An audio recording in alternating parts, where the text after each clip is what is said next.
नमस्कार मैत्रिणींनो, चला तर मग आज आपल्या टिफिनमध्ये आहे वरण भात आणि भोपळ्याची भाजी आणि चपाती. वरण आपल्याला भरू झालेलं आहे. आता मी आज भोपळ्याची भाजी भरीत आहे. आज बनवलेली आहे मस्त चमचमीत अशी भोपळ्याची भाजी, बघू शकता तुम्ही.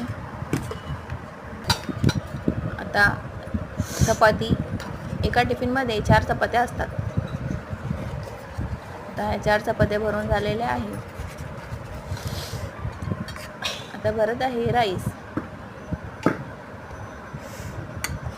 भरून घेतलेला आहे. चला तर मग आता टिफिन पॅक करून मी मिस्टरांकडे देते, म्हणजे ते डिलेवरी करायला जातील. चला तर मग भेटूया उद्याच्या शॉर्टमध्ये. तुम्हाला माझा व्हिडिओ आवडला असल्यास लाईक, शेअर आणि सबस्क्राईब करायला विसरू नका. Okay, bye.